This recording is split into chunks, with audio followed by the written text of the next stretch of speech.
mean, I will say, as a result of doing the course, I've changed a number of things about my life that I don't expect to ever go back on.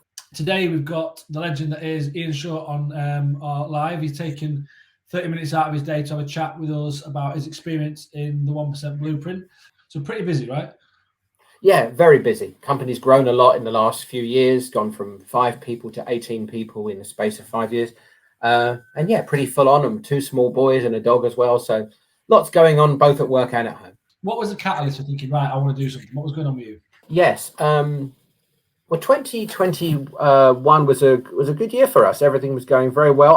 I'm happy with my work-life balance, and I was happy with every aspect of my life. I think, to be fair, I was happy with work was going. I've got a great team together, so didn't really want for too much, but wasn't overly happy with how I looked. And I could blame it on the COVID diet, but I think honestly, this started a decade ago of just eating more than you should and not really caring what I was eating. If you'd said to me, why you're not doing it, I probably would have said, because I can whenever I want to.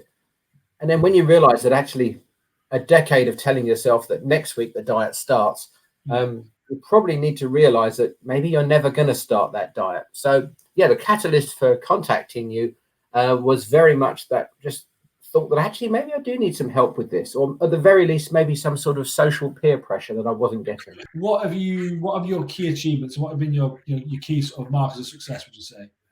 Yeah, well, like I said, wholeheartedly, I didn't think I had any issue with my mental health or anything other than the fact I was overweight and I needed someone to basically stand over me and crack the whip and help me get thinner. That's really why I signed up, and that's pretty much all I expected to take out of the course. If people ask me to talk about the course, my starting point would be that there's multiple ways you can look at your physical and mental well-being, whether it's exercise, nutrition, mindset, whatever. And the takeaway from the course is that you should be looking after yourself. It's the only body you're ever going to have, and you should do everything you can to make every part of you as healthy as possible. I've got 2 small boys, and I want to be around old enough to see them have a family and so on. And I want to be an active granddad who can pick his kids up. And I don't want to be one of these people who has let themselves go and knew it was happening and kind of pretended it wasn't. I've watched that happen with too many people. I started the course at 94 kilos, which mortified me when I weighed myself on day 1. And yet at the end of the course, a month or so ago, I was down to just over 82, which was brilliant. So, almost a consistent kilo a week in weight loss, which was great. And then I've carried it on since then, almost at the same level I was before. And I've knocked off another 2 kilos since then. So just about 80.5, 80.6 this morning, which is the lightest I've been in at least 5 years. What throughout the program helps you to build and deliver that? I think there's a few things. So the first is that very much taking ownership of how you look and how you live. I think, it's very easy to think, oh, I'm in a rut with my job and my hobbies and my family, that I don't have time, I don't have the opportunities, etc.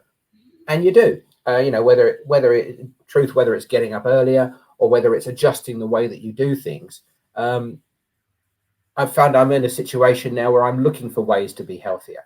We touched on it earlier, and I think probably my biggest takeaway is that my problem wasn't that I ate too much. My problem was my mindset. And once you actually start to think about not so much why you're eating too much, because anybody can do that. And again, like we said, it's not really a problem if you actually have a day where you eat tons of food. But taking ownership of that decision and actually thinking, yeah, it's fine to eat the giant family bag of crisps if that's what you're desperate to do. But as a rule, why don't you think about how many calories that is and what's the impact that's going to have on your body? And especially what happens if you keep doing that day in, day out. So I didn't think my mindset was a problem. I think of myself as very mentally strong and resilient and capable of doing most things if I put my mind to it. And then, when someone says to you, well, you've never done that, or you haven't done it for a long time, why is that? And you start to do a period of self-reflection. My reality was that I needed to challenge myself on something that I thought would take care of itself. I think I said to you before that I thought healthy nutrition took care of itself if you just ate a lot of food. How could you not get all the protein and carbs you need if you've eaten tons of food? Yeah. But, actually, it's a good idea to think about those things. I mean, I will say, as a result of doing the course, I've changed a number of things about my life that I don't expect to ever go back on. But none of them are a burden. And pretty much all of them are ingrained now as just part of my daily routine. And I'm as happy with them as I was with what I did previously. And the result of all of those is that before anything else happens that day, I'm probably more energized. I'm more likely to hit a steps count that's good for my metabolism.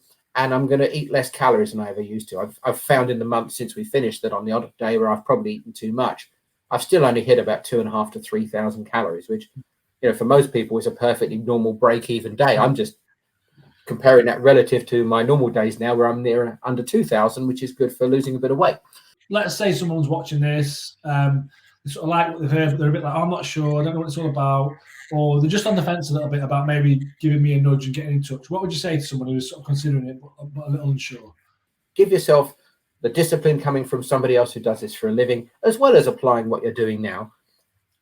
And that made all the difference. I'm 100% sure that if I said to you, look, sounds good, maybe, probably, I'll talk to you in a month, and I'll just carry on eating the salad section of my fridge, then I'll be fine. Then it probably would have failed. And even if it worked in the short term, it would have failed in the long term. Because if you don't change what's fundamentally wrong, you're not going to fix the problem. On that note, mate, thank you so much for your time. I think you're an absolute legend, and you should be proud of everything you've achieved. And what's amazing from my perspective is you're continuing on that journey, and we've given you the tools to do that, which is that's what I get a buzz out of doing. So thank you, and thank you for your time. And I hope anyone who's watching has got a lot from this. I think Ian's insights have been great. So thank you very much, mate.